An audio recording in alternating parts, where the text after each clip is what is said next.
Himanta Biswa Sarma sir, যাৰ দূৰদৃষ্টি থাকে ইতিহাস তেওঁৰে হাতত গঢ়ি উঠে। আমি সকলোৱে আগ্ৰহেৰে ৰৈ আছোঁ আমাৰ মাননীয় মুখ্যমন্ত্ৰী মহোদয়ৰ মূল্যৱান ভাষণ শুনিবলৈ। তেখেতৰ দূৰদৃষ্টি সম্পন্ন চিন্তাধাৰাৰ বিষয়ে শুভ উদ্বোধনী অনুষ্ঠানত থাকিবলৈ পাই আমি সকলো সঁচাই আনন্দিত। এই একুৱাটাৰ টেক পাৰ্কখন নিৰ্মাণত সহযোগিতা আগবঢ়োৱা নাবাৰ্ড, ICAR-CIF-এ, অসম চৰকাৰৰ মীন বিভাগ, চেলকো ফাউণ্ডেশ্যনৰ লগতে নলেজ পাৰ্টনাৰ GIZ-ৰ সমূহ বিষয়ববীয়াক মই আন্তৰিক অভিনন্দন জনাইছোঁ। আজি আমাৰ নাবাৰ্ডৰো প্ৰতিষ্ঠা দিৱস। অসমৰ গ্ৰাম্য অঞ্চলৰ আন্তঃগাঁথনি, কৃষি আৰু সহযোগী খণ্ডসমূহ সহায় কৰিছে।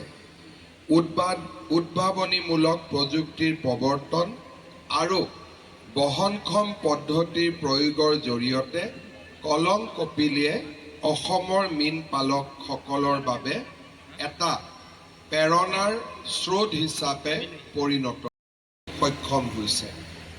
কলম কপিলীয়ে নাবাৰ্ড, UNDP, GIZ আৰু অসম চৰকাৰৰ সৈতে একেলগে কাম কৰি তৃণমূল পৰ্যায়ত জীৱিকাৰ সুযোগ বৃদ্ধি কৰিছে। মাছৰ পোনা উৎপাদন আৰু জয়ন্তী ৰৌ আৰু উন্নত প্ৰজাতিৰ বাহু মাছৰ দৰে প্ৰজাতিৰ উৎপাদনৰ জৰিয়তে এই সংস্থাই মীন পালনত যথেষ্ট অৰিহণা লৈছোঁ।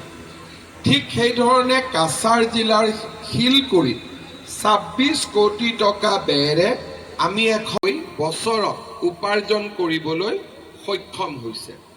ঠিক তেনেদৰে বৰপেটা জিলাৰ হেমন্ত ডেকা, তেওঁৰ দেউতা, সকলোৱে এটা সময়ত সকলোকে সমালোচনা কৰিছিলোঁ।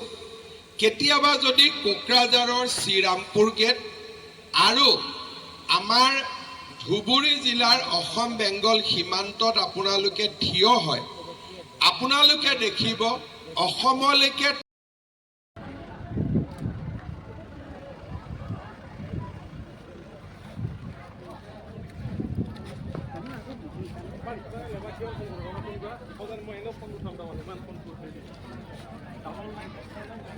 Mama gue sih